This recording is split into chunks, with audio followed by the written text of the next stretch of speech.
Christ est ressuscité. Il est vraiment ressuscité. Oui, il est vraiment ressuscité. C'est avec cette salutation de l'Église ancienne que nous vous accueillons, que nous vous souhaitons la bienvenue dans ce temple à l'occasion de la fête de Pâques. Ce culte est placé sous le signe de la résurrection de Jésus-Christ. Aujourd'hui, avec la fête de Pâques, nous célébrons le passage de la mort à la vie. Cette fête se veut un signe d'espérance au sein de notre monde bouleversé. Et dans la nuit du doute et de la mort, elle est une lumière de foi, d'espérance et d'amour. Soyez donc tous et toutes les bienvenus pour ce temps de culte. Bienvenue spécialement, peut-être au plus jeune d'entre nous, à Mathis, qui sera baptisé aujourd'hui. Bienvenue à toute sa famille, et puis à vous tous, paroissiens de Mulhouse. Chantons le Seigneur et sa fidélité. Je vous invite à chanter le premier répond sur vos feuilles.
Bienvenue encore à celles et ceux qui franchissent le seuil de ce temple, peut-être pour la première fois. Bienvenue à celles et ceux qui nous rejoignent et nous rejoindront pour ce culte par le biais d'Internet et des réseaux sociaux. Nous sommes en communion les uns avec les autres. Alors prions ensemble. Ô Seigneur, éternel Dieu, quel que soit le nom que nous te donnons, dans le silence de ce jour naissant, je veux te demander la paix, la sagesse, la force. Je veux regarder aujourd'hui le monde avec des yeux tout remplis d'amour, être patient, compréhensif, doux et sage, voir au-delà des apparences tes enfants comme tu les vois toi-même, et ainsi ne voir que le bien en chacun. Ferme mes oreilles à toute calomnie, garde ma langue de toute malveillance, que seules les pensées qui bénissent demeurent dans mon esprit, que je sois si bienveillant et si joyeux que tous ceux qui m'approchent sentent ta présence. Revêt-moi de ta beauté, Seigneur, et qu'au long du jour, je révèle ta présence. Amen. Je vous invite à poursuivre cette louange avec le cantique 3406, « En toi, Seigneur, par notre esprit », et je vous propose de vous lever pour le chanter. Amen.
Seigneur avec quelques extraits du psaume 118.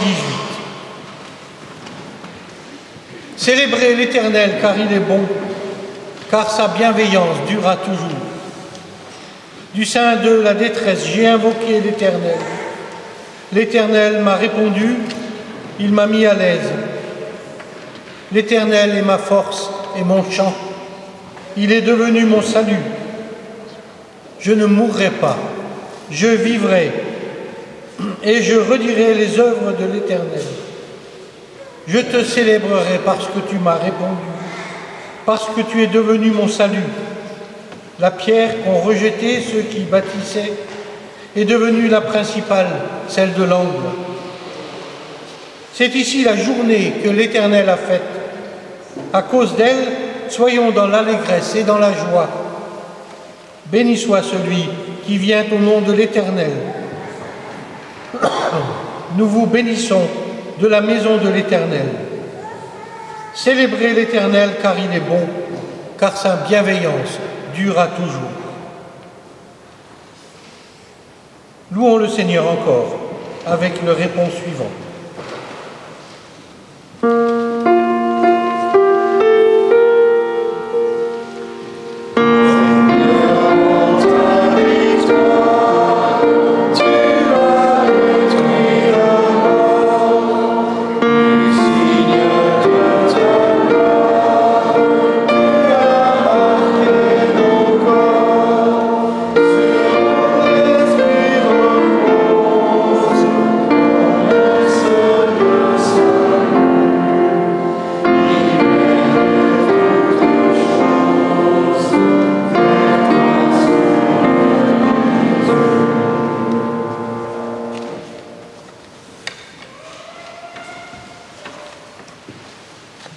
Je vous invite à prier.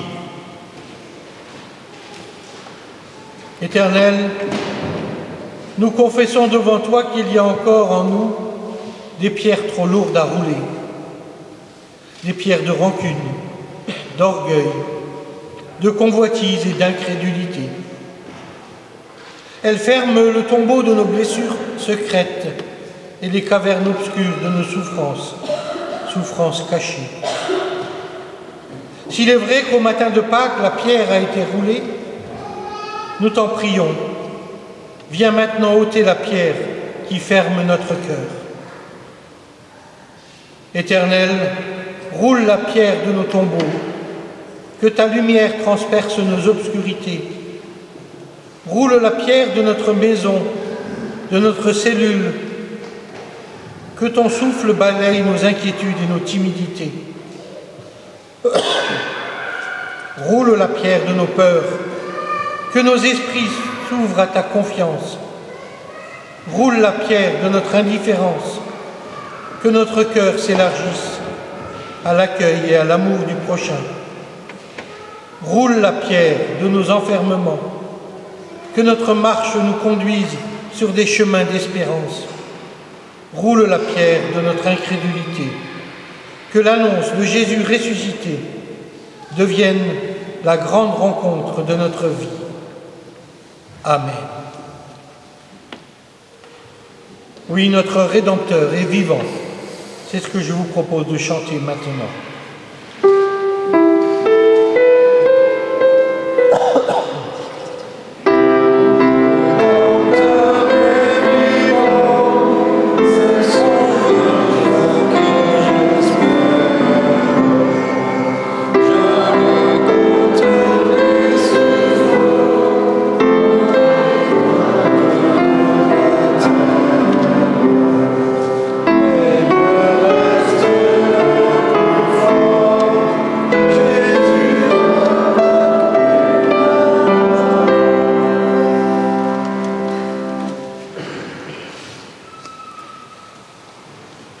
Sœurs et frères, amis, face à nos détresses et nos interrogations, le Seigneur nous répond. Jésus-Christ, par sa mort et sa résurrection, est venu nous rejoindre au fond de nos abîmes. Il est venu partager nos interrogations et nos désespoirs, nos doutes et nos révoltes, nos souffrances et nos rejets. Il nous rejoint là où personne ne peut nous rejoindre. Il nous accompagne là où personne ne peut marcher avec nous. Il nous accepte là où nous ne nous acceptons pas. Il nous pardonne là où d'autres nous jugent impardonnables. Aujourd'hui, en ce jour de Pâques, Jésus vient nous chercher dans nos impasses et dans nos tombeaux. Il nous prend par la main et il nous tire vers lui, vers la lumière et vers la vie. Recevons de lui cette vie qu'il nous donne. Oui, mon Rédempteur est vivant. Je ne craindrai désormais aucun pouvoir de ce monde.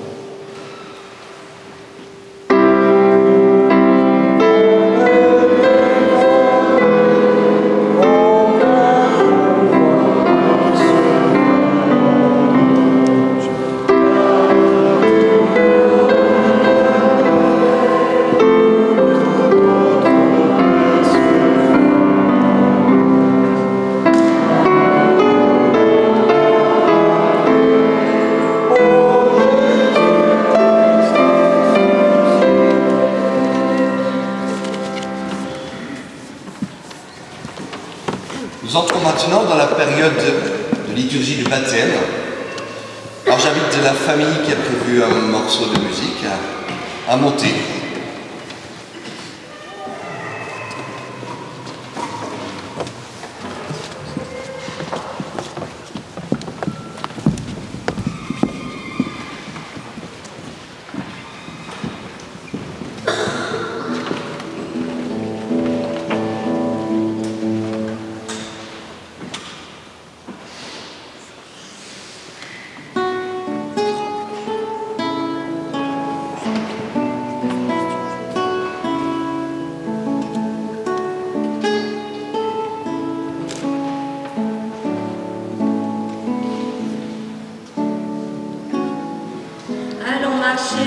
Mathis, pour te détourmenter, allons parler, mon fils. Allons sentir l'été, je prétends pas, non, Mathis, pouvoir tout régler, mais je vois tes pas qui glissent et je te propose de t'accrocher. J'ai de l'amour assez pour tout te pardonner, j'ai de l'amour assez pour t'aimer sans te juger. J'ai des clés, des solutions, des idées, des instructions, pas de mode d'emploi. Mathis au chou, la planche à sucre, mon petit délice, j'ai tout misé sur nous. Mathis au chou, la planche à sucre, y a pas de notice du tout, il faut rester debout.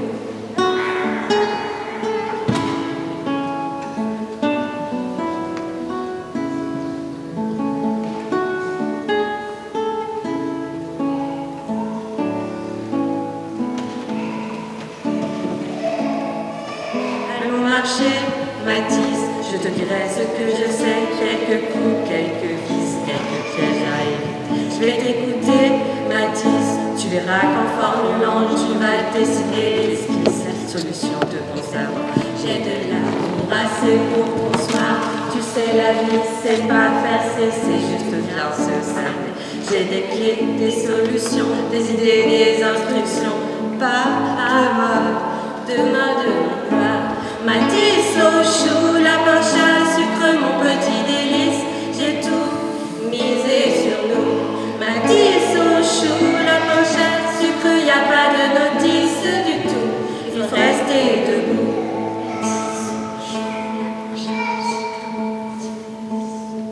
Pas de mode d'emploi, pas de règles du jeu, pas de code d'envoi, pas de maître des lieux, pas de mode d'emploi, pas de règles du jeu, pas de code d'envoi, pas de maître des lieux,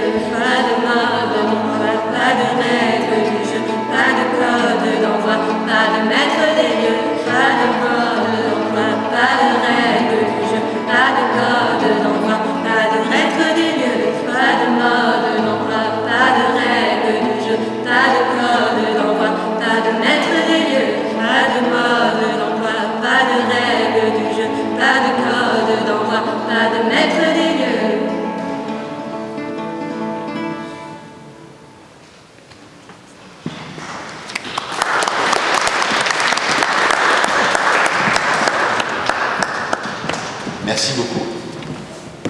Moi, je trouvais que les enfants pourraient rester en haut s'ils veulent et s'installer. Non, tant pis. Les petits, les grands, les moyens, ceux qui veulent. J'ai prévu des fauteuils pour rester là, on va des coussins pour être plus près de la situation. Bon, c'est impressionné. Vous venez quand vous voulez. Je vous tourne le dos, ça me dérange. Moi aussi. Alors, nous avons la joie d'accueillir parmi nous ce petit enfant. Ses parents, David et Lydia, ont demandé le baptême pour lui. Nous sommes donc invités en tant que communauté chrétienne à être témoins de son baptême, par nos paroles et par nos actes. Mais pourquoi procéder au baptême? Alors Jésus lui-même a été baptisé au Jourdain. Il s'est plongé dans l'eau et il en est sorti. Quand il en est sorti, Dieu l'a déclaré « Tu es mon fils, mon bien-aimé ». Aujourd'hui, Dieu déclare à Mathis « Tu es mon enfant, tu ne le sais pas encore, mais je t'adopte, je te connais par ton nom ». Le baptême est une déclaration de foi, une proclamation de foi, un signe posé sur un enfant, le signe de l'amour de Dieu pour l'humanité. Comme parents, c'est aussi un engagement considérable, la décision commune d'accompagner cet enfant dans une ligne définie, celle de faire croître cet enfant dans les valeurs chrétiennes. Donc, prendre effectivement une décision publique pour ça. De plus, célébrer un baptême en plein fête de Pâques, c'est surfer sur la magnifique symbolique de ce jour glorieux où Christ est entré dans la vie nouvelle. La Pâque célèbre le jour où Jésus est passé des ténèbres à la lumière. Par le baptême, dès maintenant, cette vie nouvelle est annoncée, elle est offerte à Mathis par Dieu dans son Esprit Saint. Et qu'est-ce que c'est qu'une vie nouvelle? Si ce n'est que celle d'entrer ici et maintenant dans le royaume de Dieu, ce royaume qui proclame que l'amour surpasse toute autre chose et s'engager à vivre selon ce commandement que Christ nous a donné, aimez-vous les uns les autres, comme je vous ai aimé. Alors, parrains et marraines, je voulais aussi vous inviter à monter, parrains et marraines, chrétiens et chrétiennes, l'Assemblée, pour vous et pour cet enfant, voulez-vous chercher tout ce qui vous invite à vivre ce royaume, à suivre Jésus-Christ et entrer pleinement dans la joie de Dieu? Alors si telle est votre attention, dites oui avec l'aide de Dieu. Oui, avec l'aide de Dieu. Et si telle est votre attention, dites aussi oui avec l'aide de Dieu. Oui, avec l'aide de Dieu. Merci. Je vous invite maintenant à lire la profession de foi que vous avez préparée, que vous avez choisie. J'invite l'Assemblée à écouter attentivement afin de rejoindre David et Lydia dans ce moment important. Elle est là.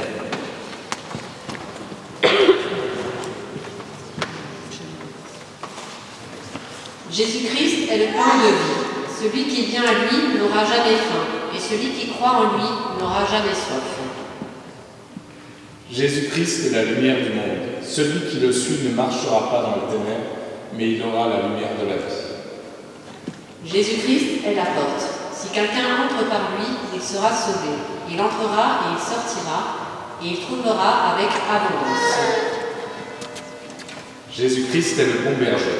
Il donne sa vie pour ses brebis. Ses brebis entendent sa voix, il les appelle par leur nom, il les conduit dehors, il marche devant elles, et ses brebis le suivent. Jésus-Christ est la résurrection et la vie. Celui qui croit en lui vivra, quand même il sera mort. Jésus-Christ est le chemin, la vérité et la vie. Nul ne vient au Père que par lui. Jésus-Christ est le vrai cep, et son Père est le vigneron. Celui qui demeure en lui et en qui il demeure porte beaucoup de fruits. Amen. Merci. Dieu notre Père, nous te demandons d'accorder à ce petit Mathis, par ton Esprit Saint, la nouvelle naissance dont nous avons tous besoin, pour entrer et vivre pleinement ton royaume. Fais-lui la grâce d'avoir part à toutes tes promesses, par la foi en Jésus-Christ, notre Seigneur. Amen.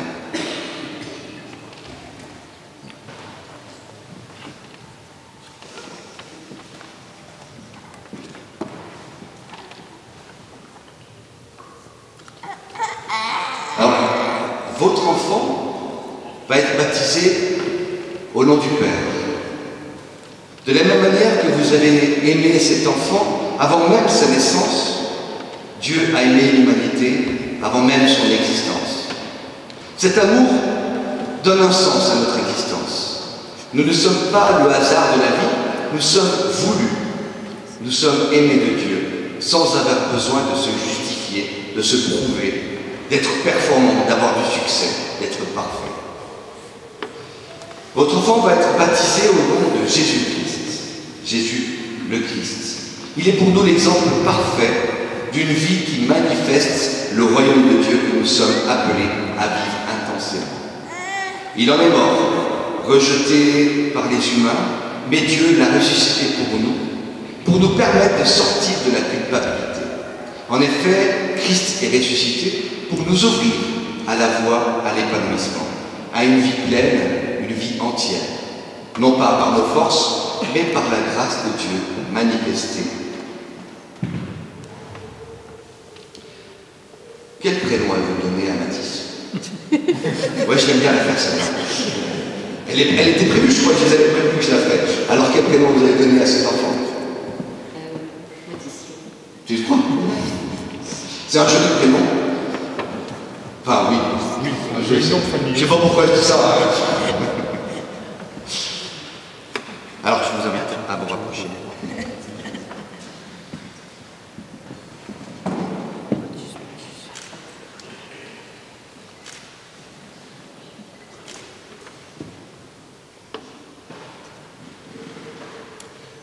Je te baptise au nom du Père, du Fils et du Saint-Esprit.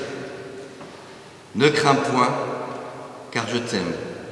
Voici la parole de Dieu ton Père. Pour signifier que la grâce de Dieu précède les engagements humains, ceci se situe après le baptême. Et c'est le temps pour vous.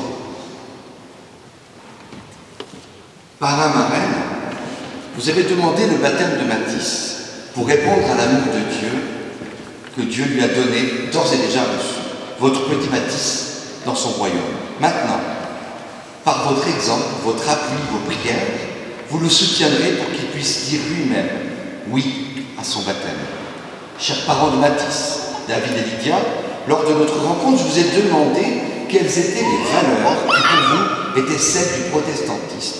Les valeurs que vous choisissez pour votre petite famille, les valeurs que vous souhaitez inculquer à cet enfant. Car un baptême est un vrai choix pour un enfant, un choix d'un mode de vie, d'une orientation pédagogique, une manière d'être au monde différente, celle que nous appelons dans notre jargon être membre du royaume de Dieu. Je vois dans cette recherche de valeurs familiales précises et définies un engagement qui peut être visible et palpable au quotidien.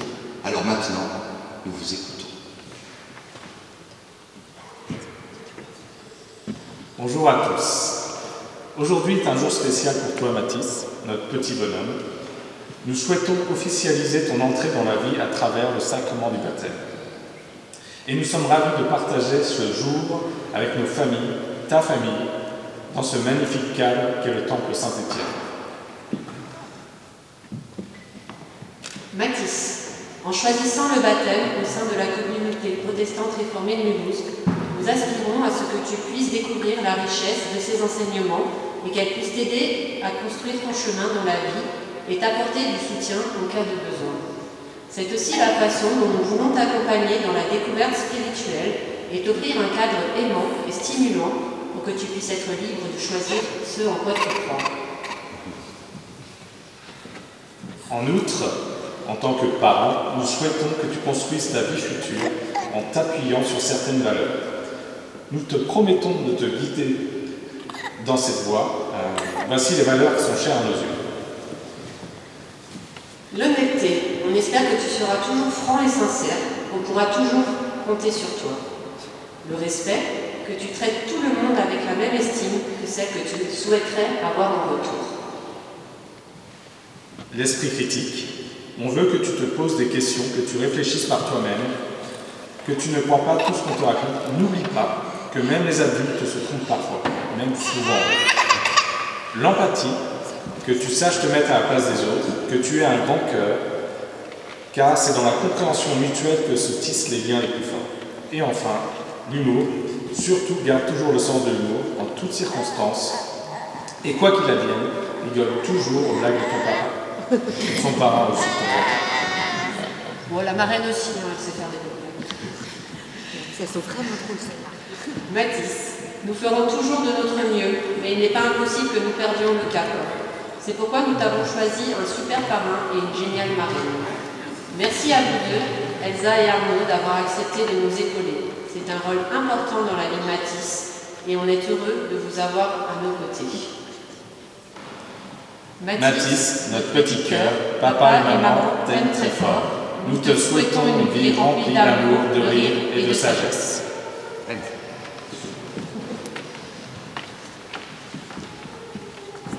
Alors la marraine géniale. Cher Mathis, quand tes parents m'ont proposé d'être ta marraine, j'étais plutôt contente et j'ai directement dit oui. Si j'étais contente, c'est parce que marraine, c'est un rôle qui m'a toujours bien plu. Pas juste parce qu'il y a reine dans le nom, et seulement en partie parce que les plus célèbres marraines de l'histoire ont des baguettes magiques, de belles robes et le qualificatif de fée. Mon enthousiasme pour cette position est très sérieux, je le promets.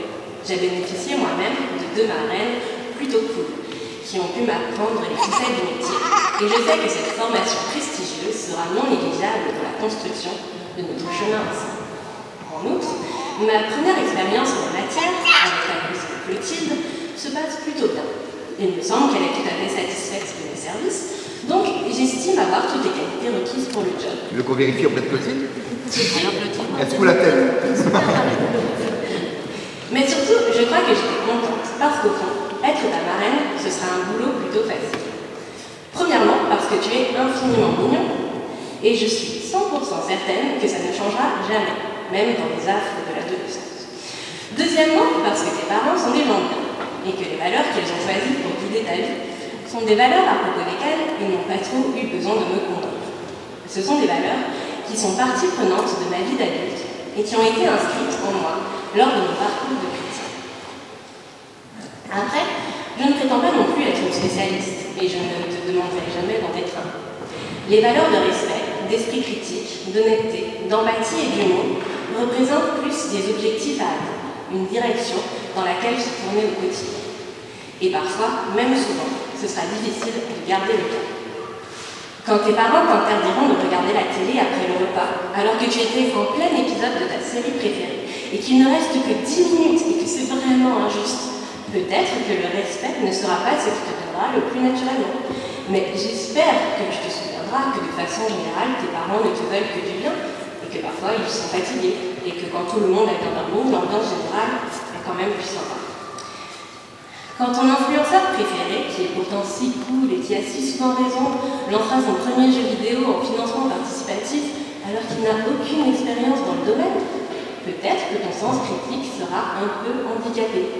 Mais, même si c'est parfois difficile de différencier une bonne idée sur le papier d'une bonne idée tout court, tu sauras qu'il est toujours bénéfique de prendre le temps de la réflexion, toujours possible de demander conseil, et que ceux-ci te seront prodigués avec bienveillance et sans jugement. Quand la boulangère te rendra plus de monnaie que ce qu'elle devrait, et qu'après tout ce n'était pas un calcul si difficile et que tu aurais pu ne même pas le remarquer, ça ne sera peut-être pas complètement évident de rester honnête. Mais tu découvriras rapidement que le sourire de la boulangère vaut 1000 fois plus que quelques pièces de plus dans ton porte-monnaie. Quand tu te feras crier dessus dans les embouteillages par quelqu'un qui est clairement en tort, ce ne sera pas facile de garder de l'empathie. Et c'est souvent pas facile. Mais tout le monde a des matinées plus difficiles que les autres. Et les embouteillages, ce n'est ni le lieu, ni le moment où on est sous notre meilleur jour. Souvent, les personnes qui crient dans les embouteillages ont juste besoin d'être écoutées. Et quand tu allumeras les informations, et que de mauvaises nouvelles pour l'environnement et les droits humains seront annoncées à la chaîne, et quand ton cœur sera brisé pour la première fois, et que tout ira tellement mal. Quand quelqu'un fera une blague idiote au déjeuner, et que tu retrouveras malgré tout le sourire, alors tu comprendras pourquoi il était important pour tes parents de faire de l'humour une valeur socle de ton existence. Et le point commun de ces 5 valeurs, comme mes exemples vont peut-être vous montrer, c'est qu'elles nous sont surtout précieuses dans notre relation aux autres. C'est ma conviction qu'elles sont les ingrédients de base dans l'amour de son prochain qui nous est enseigné dans la Bible, ici à l'Église, mais aussi dans chacune de nos interactions avec les frères et sœurs humains. Et sache que même si je suis loin, je serai plus qu'un pied à terre dans le sud de la France. Je serai une oreille attentive qui sera toujours en capacité de radoter ce que j'avais raconté le jour de ton baptême, pour te rappeler en quoi respect, sens critique, honnêteté, empathie et humour ne sont pas juste des paroles en l'air, mais les clés d'une vie réussie dans notre contact avec les autres, avec tous ceux qui forment le reste de l'humanité. Merci.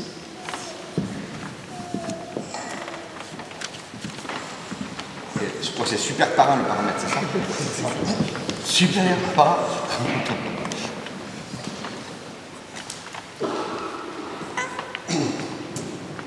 Cher Mathis, je suis très honoré d'être à tes côtés en ce jour si particulier. Pour être honnête, je m'y attendais un petit peu. En effet, j'avais déjà choisi David comme parrain pour Égard, un choix que je n'ai jamais regretté. J'attendais donc une certaine réciprocité. Bon, par contre, je ne pensais pas attendre aussi longtemps. Mais te voilà enfin devant Dieu, Mathis. Bienvenue. J'ai ressenti une grande fierté, mais aussi une nouvelle responsabilité. Lorsque Lydia et David m'ont proposé de devenir ton parrain. Et oui, vous avez bien entendu, parrain. Comme dans le parrain, mais sans la mafia, les cigares, l'alcool, avec plus de couches à changer. Ce n'est pas juste un rôle de la parrain, mais un engagement de cœur et un investissement financier qui commence dès aujourd'hui. Et pourtant, David sait qu'en ce moment, mes finances ne sont pas au beau fixe. Je vous demanderai donc d'être généreux pour la fête, car le bénéfice me reviendra exceptionnellement. Alors, à votre contraire, mesdames et messieurs. Première difficulté de la mission du parrain, rédiger un discours et l'exposer devant vous. De plus, il faut que je vous partage 5 valeurs qui m'ont été imposées par tes parents. Je n'ai même pas pu discuter dessus. Mais soyons honnêtes. Mathis, tu ne retiendras rien de ce discours. Donc, je me lance sans stress devant vous. Commençons par le respect. La liberté s'arrête là où celle des autres commence. Pour vivre ensemble, il faut respecter les autres et leurs différences. Et en Alsace, ça commence dès le matin avec le glaçage sur les pains au chocolat. Pour conclure, le respect des aînés est important. En effet, tu peux t'appuyer sur leur savoir et leurs expériences. Pour cela, je serai présent pour toi. Le sens critique. Tu as le droit de te poser des questions, de ne pas croire tout ce qu'on te dit. Surtout dans le monde où tu vas grandir, dans lequel la fausse information devient omniprésente. Je serai là pour t'épauler. Rappelle-toi, la terre n'est pas ronde, la t'entends moins, elle est ellipsoïdale. Et oui, ton père était rude avant d'être un beau renard argenté. L'honnêteté. Alors là, c'est simple. Dis toujours la vérité. Il s'agit de la plus belle des vertus. Surtout que tu es seul aujourd'hui, et en cas de bêtise, tu ne pourras pas accuser ton petit frère Arnaud. Blague à part, l'honnêteté fait que l'on te fera confiance. Et crois-moi, c'est mieux qu'un mot de passe avec une majuscule, des lettres, des chiffres, des caractères spéciaux qu'il faut changer pour le moment. Passons à l'empathie. La bonne nouvelle, c'est que l'empathie se travaille, car elle fait partie de l'intelligence émotionnelle. Il faut que tu acceptes les personnes qui croisent dans ta vie comme elles sont, qu'elles soient bizarres, bavardes, exubérantes, timides, pour les comprendre et ne pas juger trop vite. Car un jour, ce sera peut-être toi, Mathis, le gars bizarre qui dansera à un mariage déguisé en fille avec une perruque blonde. L'humour. C'est la plus belle qualité de ton papa. D'ailleurs, il ne m'a jamais remercié pour lui avoir transmis ce talent que je vais te transmettre également. Apprends à rire, surtout de toi-même.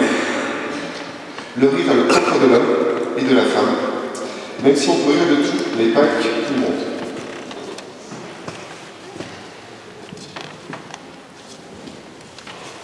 C'est la dernière feuille. Et voilà, mon cahier des charges est rempli. Je suis prêt à relever le défi d'être toujours à tes côtés, de compléter la défaillance de tes parents qui arrivera forcément un jour, de t'apporter mon soutien, partager tes joies, tes peines. Tu es déjà un enfant merveilleux qui apporte tant de joie à tes parents et à ton entourage.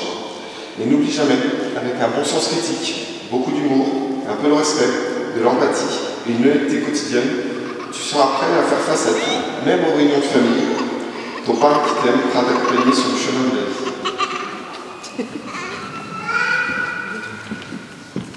Avec mon maître. Alors, je vous présente Mathis, nouveau membre de la communauté. Je vous invite à l'accueillir, sachant que des fois, il va courir pendant nos cultes au milieu, faire des cris, être prêt à l'accueillir même dans ces conditions. Voici un nouveau membre que je vous présente, Mathis. C'est le père Mathis qui balade à la place.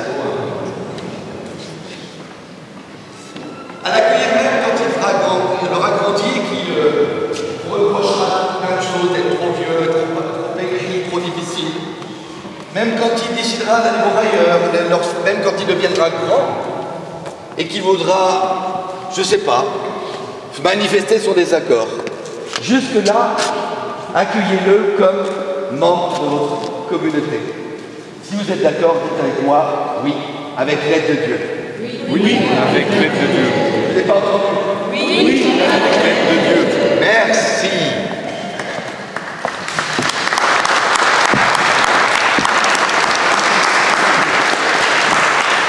Avec un grand sourire. Je le vois là.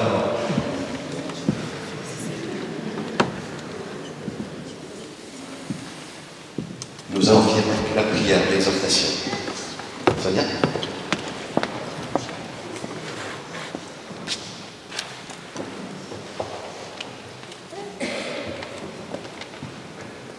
Pour cette prière, je vous invite à dire avec moi à chaque fin de strophe, béni sois-tu Seigneur Jésus. Donc, le titre de la prière, c'est Tu as marché parmi nous et c'est une prière de Lucien d'Ars. Tu as aimé notre terre, Seigneur Jésus, et les fleurs des champs dans leur robe de fleurs, plus belles que le manteau de Salomon, et les oiseaux du ciel qui adorent le Père, en battant des ailes et en criant de joie. Ils sont le signe, disait-il, de sa providence. Béni sois-tu, Seigneur Jésus. Tu as aimé notre terre, Seigneur, et les gamins qui jouaient dans la rue, à la flûte et à la danse, et les tout petits que les mamans te présentaient sur leurs bras. Tu les as aimés, tu les as même embrassés. Béni sois-tu, Seigneur Jésus. Tu as aimé notre terre, Seigneur. Tu as regardé le blé en herbe, se dépêcher de pousser de jour comme de nuit, et mûrir aussi sûrement que vient le royaume. Béni sois-tu, Seigneur Jésus. Nous te prions, Seigneur, puisque tu as aimé notre terre, qui est devenue tiède par ta naissance à Bethléem, fais qu'en l'aimant à notre tour, nous apprenions à préférer le ciel jusqu'au jour où tu créeras pour l'éternité les cieux nouveaux et la terre nouvelle. Amen.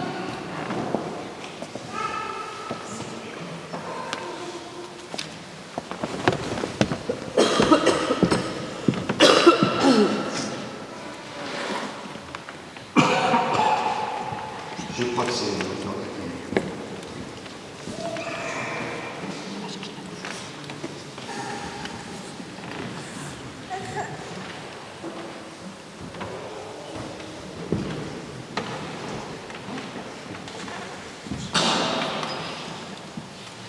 Voilà, je vous remets un souvenir de baptême, une bougie de baptême que vous pouvez allumer à chaque anniversaire de baptême. Merci beaucoup. Merci. Comment? Laisser une distance entre le feu et l'enfant. Oh, quoique. Pour l'instant. Merci à vous. Je vous encourage à reprendre place.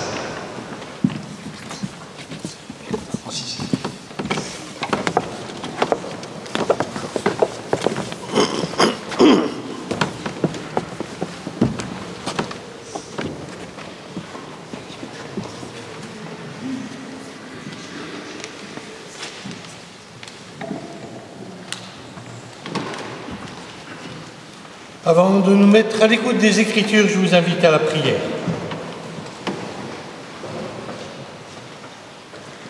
Ô Éternel, accorde-moi le silence, non pas le silence qui me rend prisonnier de moi-même, mais celui qui me libère et m'ouvre des espaces nouveaux.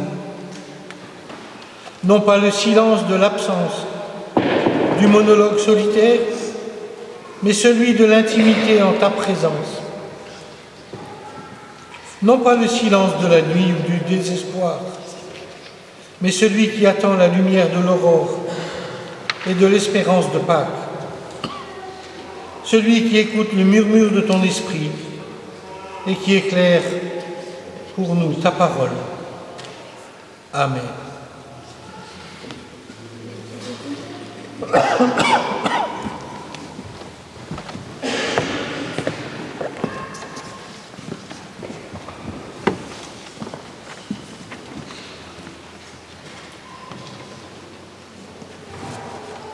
La première lecture biblique est tirée de l'Ancien Testament, du premier livre de Samuel, au chapitre 5, les versets 14 à 21. Ensuite, Anne prononça cette prière. « Grâce au Seigneur, j'ai de la joie plein le cœur. Grâce au Seigneur, j'ai la tête haute. Je peux rire de mes ennemis. Je me réjouis, Dieu m'a secouru. Seul le Seigneur est vraiment Dieu. Il n'y en a pas d'autre comme lui. Notre Dieu seul est un rocher. Ne multipliez pas les paroles hautaines. Ne prononcez plus de propos insolents, car le Seigneur est un Dieu qui sait tout. Il juge toutes les actions de chacun. Les guerriers puissants voient leurs arcs se briser, mais ceux qui étaient faibles retrouvent de la force. Ceux qui étaient rassasiés cherchent un gagne-pain, mais ceux qui étaient affamés n'ont plus besoin de travailler. La femme stérile met au monde 7 enfants, mais celle qui en avait beaucoup cesse d'en avoir. Le Seigneur fait mourir et il fait vivre. Il fait descendre dans le monde des morts, où il en fait remonter. Le Seigneur appauvrit et il enrichit. Il abaisse, mais il élève aussi. Il remet debout le misérable tombé à terre et le malheureux abandonné sur un tas d'ordures, pour leur donner les places d'honneur en compagnie des gens importants. Au Seigneur appartient toute la terre, c'est lui qui l'a posée sur ses colonnes.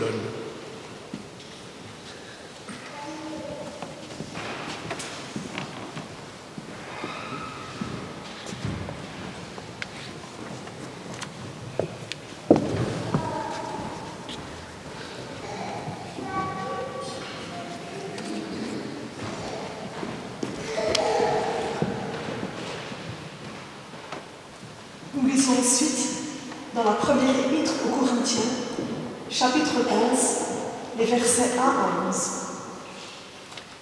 Frères et sœurs, je vous rappelle maintenant la bonne nouvelle que je vous ai annoncée, que vous avez reçue et à laquelle vous êtes fermement attachés. C'est par elle que vous êtes sur la voie du salut, si vous la retenez telle que je vous l'ai annoncée. Autrement, vous auriez cru inutilement. Je vous ai transmis avant tout cet enseignement que j'ai reçu moi-même. Le Christ est mort pour nos péchés, comme l'avaient annoncé les Écritures. Il a été mis au tombeau, il est ressuscité le 3e jour, comme l'avaient annoncé les Écritures. Il est apparu à Pierre, puis aux 12 apôtres. Ensuite, il est apparu à plus de 500 de ses disciples à la fois. La plupart d'entre eux sont encore vivants, mais quelques-uns sont morts. Ensuite, il est apparu à Jacques, puis à tous les apôtres. Enfin, après eux tous, il m'est aussi apparu à moi, bien que je sois pareil à un avorton. Je suis en effet le moindre des apôtres. À vrai dire, je ne mérite même pas d'être appelé apôtre, car j'ai persécuté l'Église de Dieu. Mais par la grâce de Dieu, je suis ce que je suis. Et la grâce qui m'a été accordée n'a pas été inefficace. Au contraire, j'ai travaillé plus que tous les autres apôtres. Non pas moi en réalité, mais la grâce de Dieu qui agit en moi. Ainsi, que ce soit moi, que ce soit eux, voilà ce que nous proclamons, voilà ce que vous avez cru. Et enfin, je vais lire dans l'Évangile de Marc, au chapitre 16, les versets 1 à 8.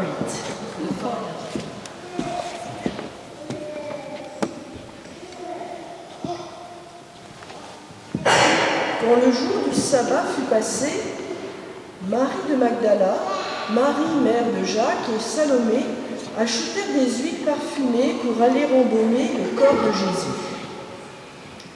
Le dimanche, de grand matin, au lever du soleil, elles se rendirent au tombeau. Elles se disaient l'une à l'autre, « Qui roulera pour nous la pierre à l'entrée du tombeau ?» Mais quand elles lèvent les yeux, elles voient qu'on a déjà roulé cette pierre qui était très grande. Elles entrèrent alors dans le tombeau. Elles virent là un jeune homme assis à droite qui portait un vêtement blanc et elles furent effrayées. Mais il leur dit, « No panique! Vous cherchez Jésus de Nazareth le crucifié? Il est ressuscité, il n'est pas ici. Voici l'endroit où on l'avait déposé. Allez maintenant dire ceci à ses disciples et à Pierre. Il vous précède en Galilée, c'est là que vous le verrez conformément à ce qu'il vous a dit. » Elles sortirent alors et s'enfuirent du tombeau, tremblantes et stupéfaites. Et elles ne dirent rien à personne, en effet, elles avaient peur.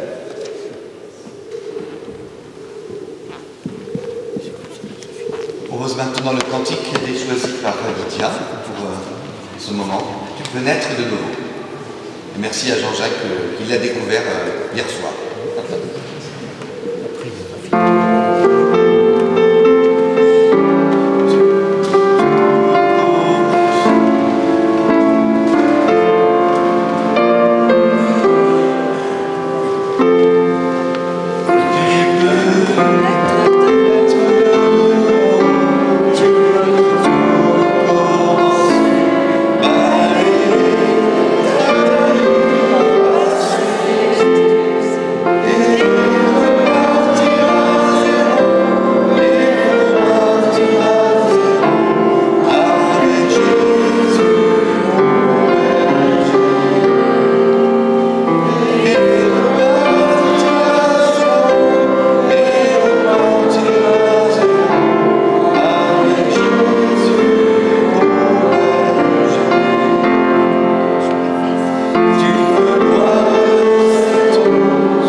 Le texte qu'a lu Ségolène, avec des petits rajouts de son cru, le no panique, je pense que vous avez compris qu'il n'était pas dans le texte d'origine, il est un des textes, l'évangile est un des l'évangile de Marc est pour moi le préféré.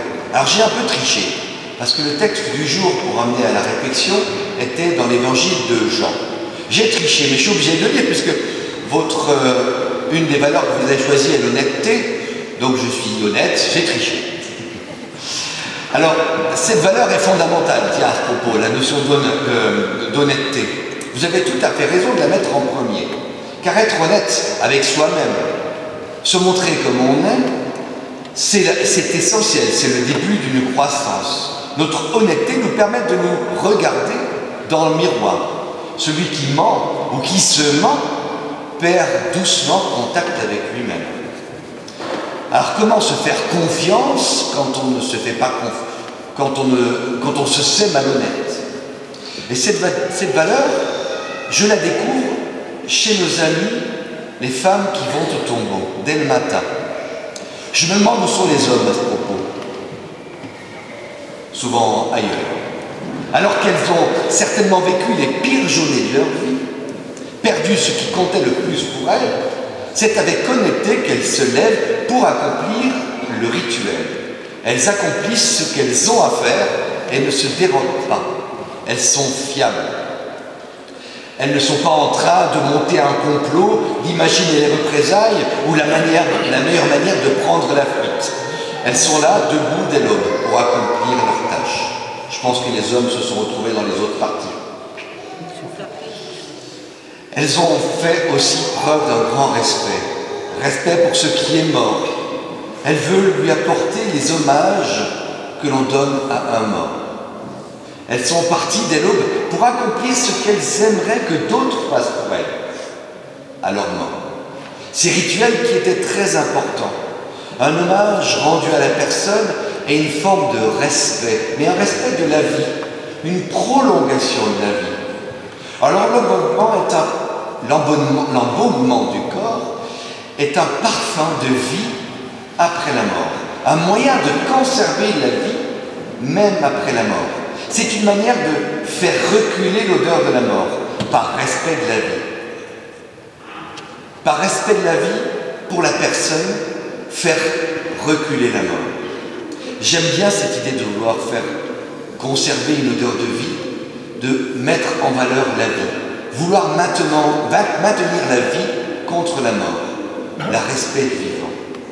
Le respect du vivant, c'est choisir la vie dans toutes circonstances. Choisir le beau, le bon, le vrai en toutes circonstances. Choisir la vie plutôt que la mort. Lutter chaque instant pour que la vie ait le dernier mot. C'est un peu cela la résurrection.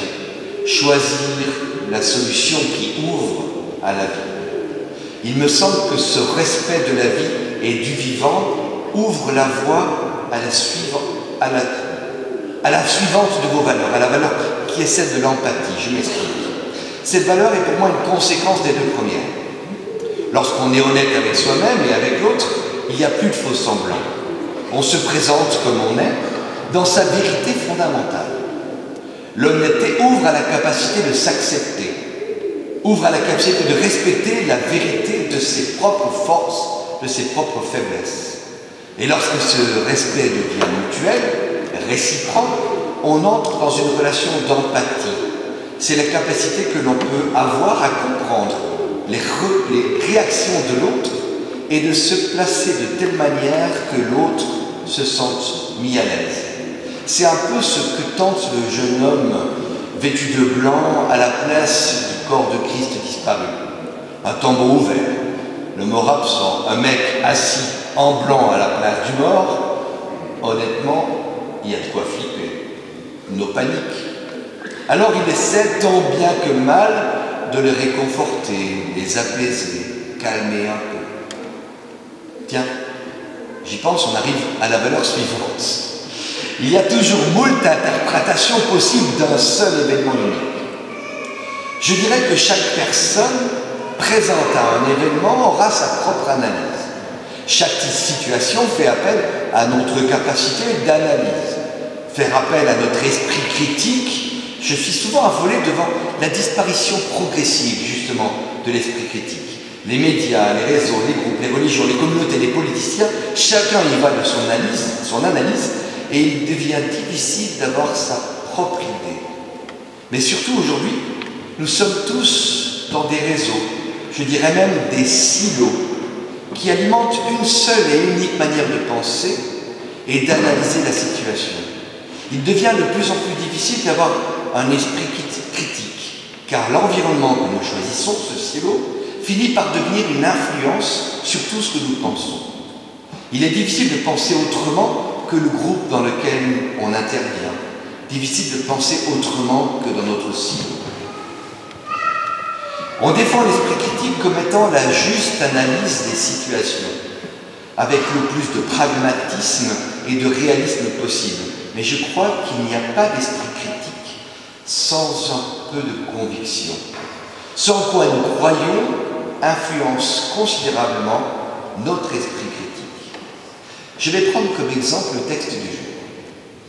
Pour information, les plus anciens manuscrits de l'évangile de Marc se terminent au verset 8, la petit bout que vous avez là.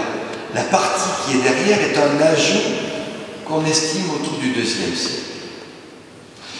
L'évangile de Marc se termine avec ce verset, et elles ne dirent rien à personne, car elles avaient peur.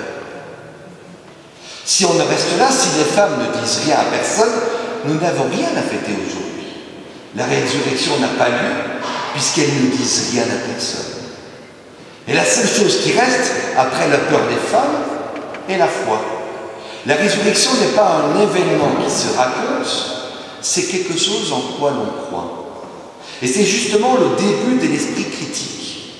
Non pas la pensée construite et mécanique qui ne fait que de faire confiance dans des chiffres, des récits, des analyses d'un autre, mais justement sa capacité à donner sa propre compréhension de tout événement, indépendamment de ce que l'on en dit, indépendamment de ce que l'on en croit, et indépendamment de ce que le groupe dans lequel nous sommes dit qu'il faut croire. Cela s'appelle la foi. Il n'y a pas d'esprit critique sans foi.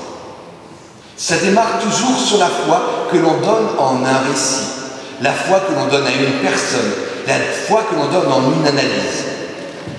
Notre auteur, Marc, en finissant ce récit sur la peur, vous laisse chacun avec votre propre esprit critique.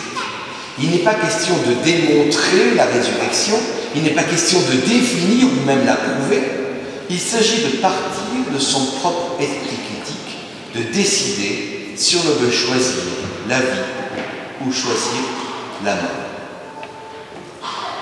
L'esprit critique, c'est une décision de vie qui se vit comme une décision de foi. Je la refais. C'est une décision de vie qui se vit comme une décision de foi. Marc vous laisse à votre choix. Il ne vous influence pas, il respecte votre esprit critique et vous laisse ainsi avec le strict minimum d'informations pour que vous en fassiez ce que bon vous semble. Je trouve cela rempli d'humour.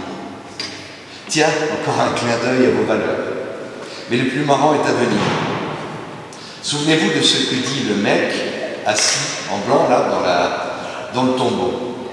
Son dernier mot, il est « Il vous précède en Galilée ». Au tout début de l'évangile de Marc, il y a quelques versets qui parlent de Jean-Baptiste. On assiste au baptême de Jésus et Jésus entre dans son ministère. Et je vous le donne en mille. Au Marc 1, au verset 14, qu'est-ce que Marc dit? Jésus se rendit en Galilée.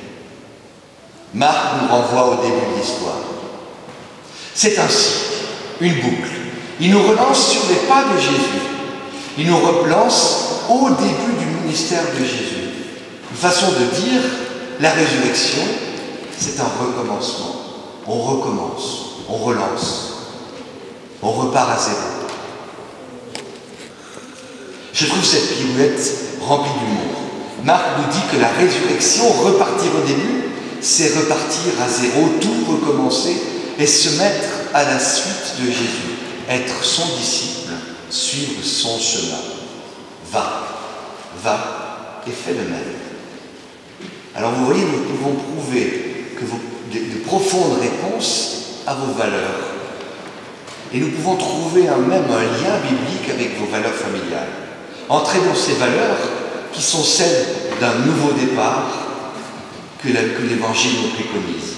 Marc, l'évangéliste, nous propose l'idée que la résurrection c'est oser recommencer, oser repartir et se mettre à la suite de ce Jésus, à la suite et donc accomplir son ministère qui tient en quelques mots, c'est de vivre ici et maintenant le royaume de Dieu sur terre.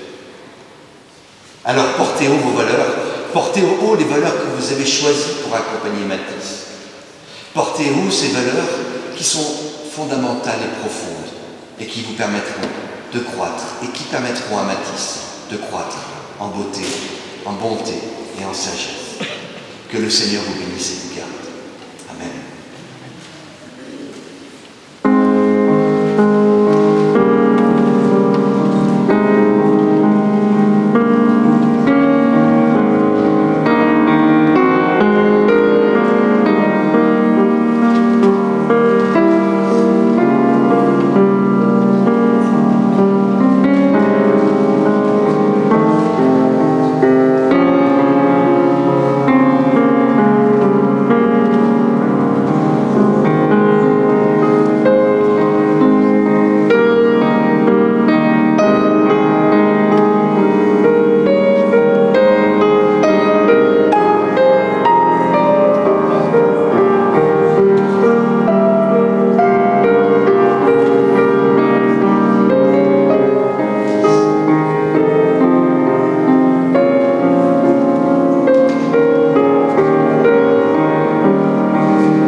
Autour de ta table, nous sommes invités. Nous voulons nous souvenir que chacune et chacun d'entre nous y trouvera place. Auprès de toi, qui jamais ne nous rejettera ni ne nous abandonnera. Ô Seigneur notre Dieu, tel que nous sommes, avant de partager avec la multitude de tes enfants ce don reçu de toi, nous voulons t'adresser ces quelques mots, c'est-à-dire prier avec toi. Pour toutes celles et ceux qui, dans le tourbillon de la vie, souvent en silence, sont en proie aux tourments et aux soucis. Pour toutes celles et ceux qui, face à la maladie et à la finitude de toute vie, souffrent d'espérer, parfois seuls et isolés. Pour toutes nos sœurs, pour tous nos frères en humanité. Ô notre Dieu, rejoins chacune et chacun, car tu le sais, toi, que de toi nous avons tant besoin. Toi, le Dieu de la vie, toi, le Dieu de la joie, toi, le Dieu du passage de la mort à la vie. Tu viens rejoindre chacun pour ressusciter notre vie. Et ensemble, nous voulons te prier comme tu l'as enseigné. Notre Père qui es aux cieux, que ton nom soit sanctifié, que ton règne vienne, que ta volonté soit faite sur la terre comme au ciel. Donne-nous aujourd'hui notre pain de ce jour. Pardonne-nous nos offenses, comme nous pardonnons aussi à ceux qui nous ont offensés. Et ne nous laisse pas entrer en tentation, mais délivre-nous du mal. Car c'est à toi qu'appartiennent le règne, la puissance et la gloire, pour les siècles des siècles. Amen. Saint, Saint, Saint.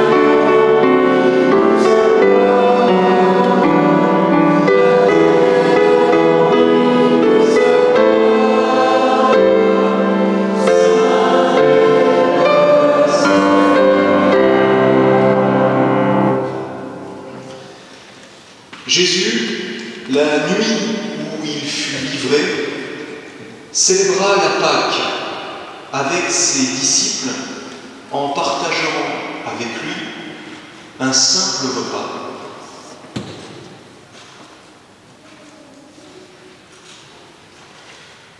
Il prit du pain et, après avoir exprimé sa reconnaissance,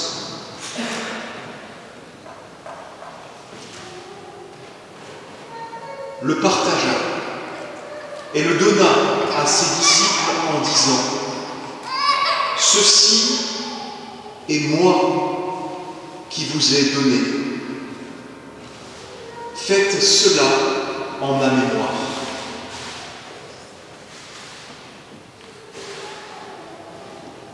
De même,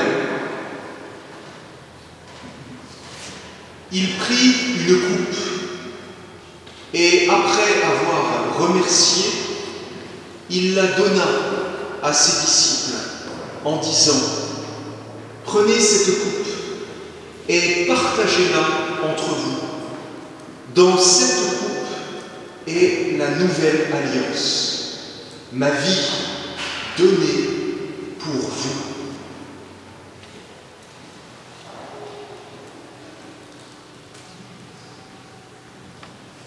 Christ est venu.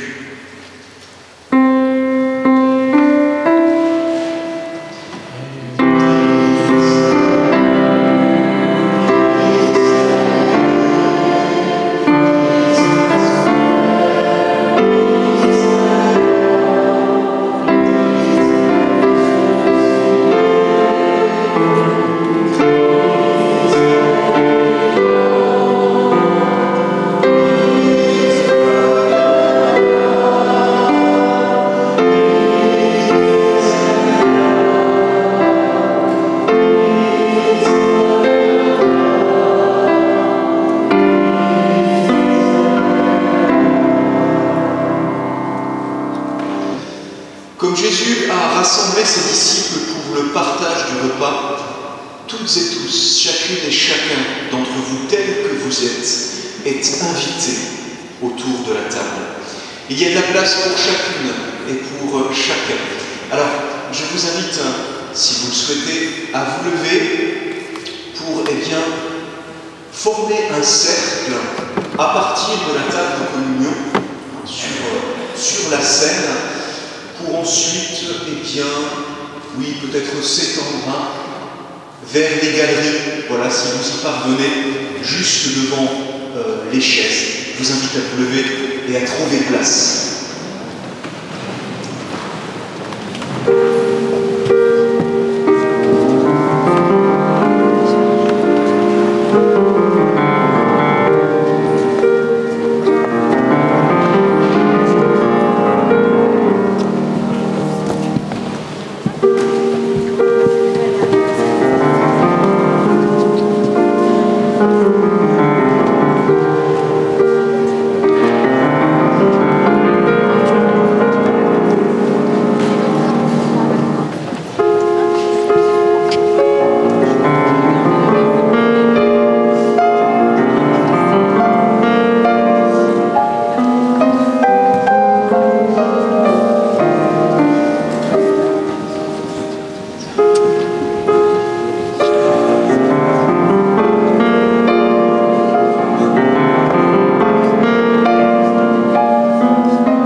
Unissons-nous dans le silence, la beauté, la profondeur et l'espérance de l'avenir.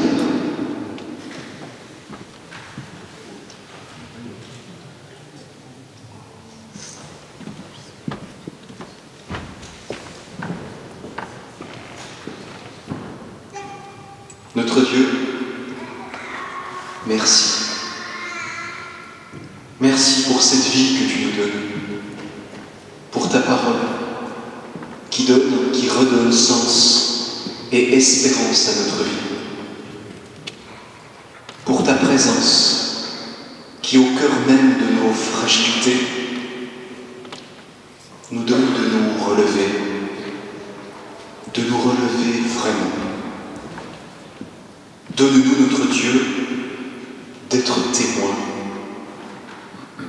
Non pas des témoins parfaits,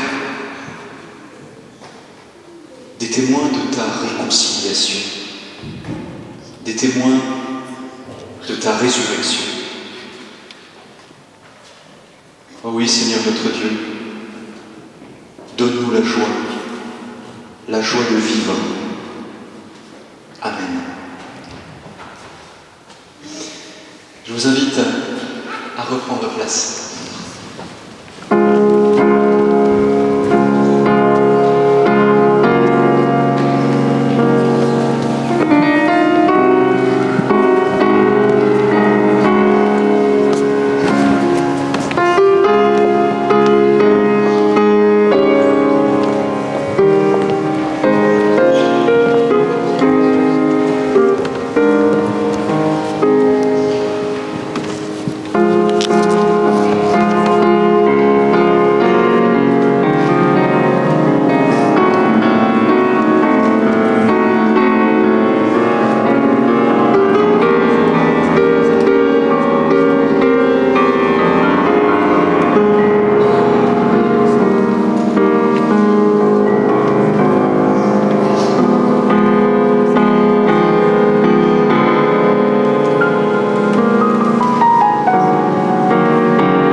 Vivons à présent ensemble le temps du partage de l'offrande.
Quelques annonces à présent. Donc tout d'abord le prochain culte qui aura lieu donc dimanche prochain, le 27 avril à 10h à l'église protestante Saint-Martin, 13 rue du Saule. À 10h dimanche prochain. Comme d'ailleurs la plupart des dimanches de l'année. Concernant les activités paroissiales, alors notre soirée mensuelle autour de l'accueil inclusif, ça c'est en général 2 lieux, à Saint-Martin ou à Sainte-Marie. Mardi prochain, ce sera donc à Sainte-Marie à 19h30 avec le thème, autour du thème, la famille inclusive, une soirée témoignage. Vous êtes toutes et tous les bienvenus. Conseil commun de la paroisse protestante de la dynamique mulhousienne, le mardi 29 avril à 19h à Saint-Martin. Et la réunion du conseil, séance du conseil presbytéral de Mulhouse, le 30, c'est ça, le 30 avril à 18h30. Voilà, à la maison du protestantisme, aux 12 rue de la synagogue. Alors, quelques dates de concerts et d'expositions. D'abord au Temple Saint-Jean, il est juste à côté. Donc, concert d'orgue dans le cadre des Vespérales, vendredi 25 avril à 18h30, pendant 30 minutes, et bien, voilà, de l'orgue à Saint-Jean.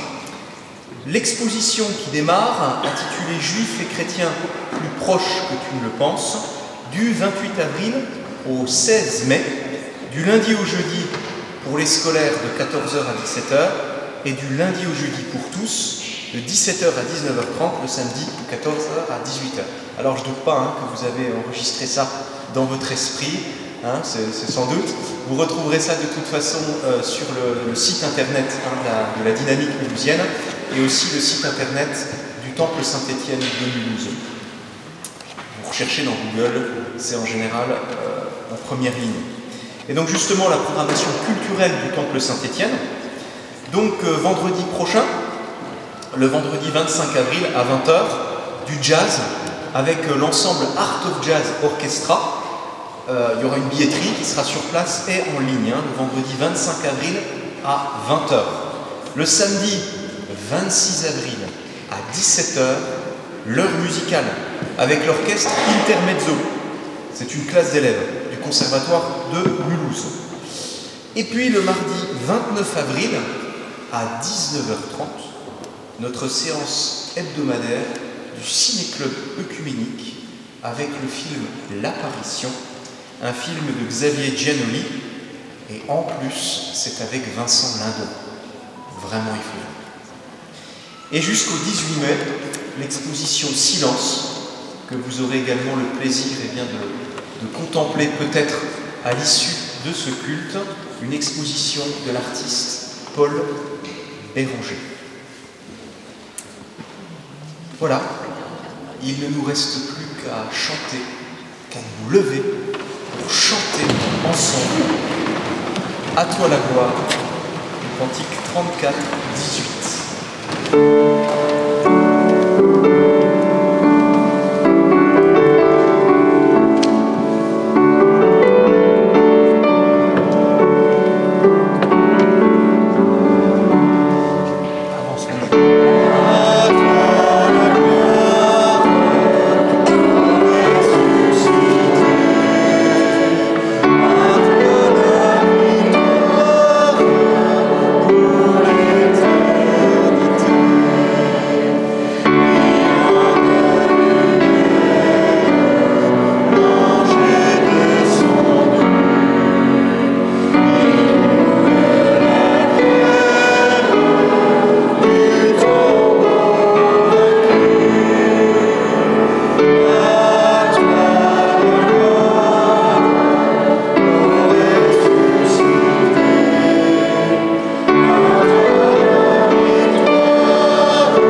avant la bénédiction, un mot de remerciement.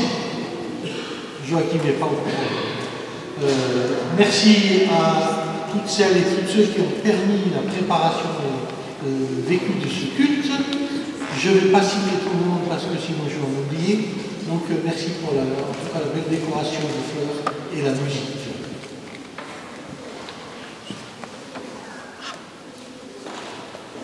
Dieu, Père, Fils et Esprit Saint te rejoint et demeure dans ton cœur. Et qu'il puisse par sa présence devenir en toi espérance et nouvelle naissance.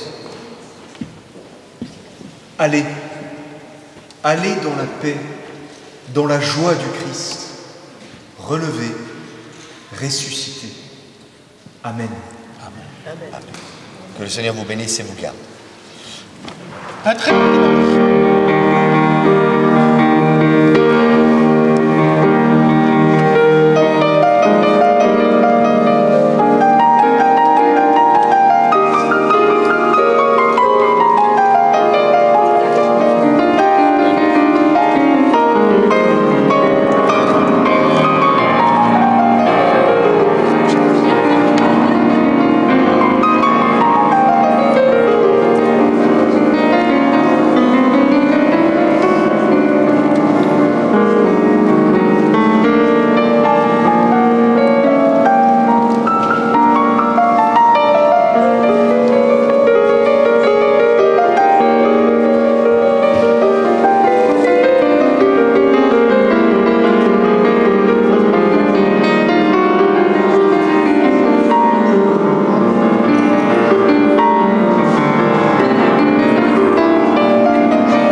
là-bas, il est mieux, hein, dès que vous êtes là-bas. Ouais, celui-là, il est pas bien. Je pense que c'est un point de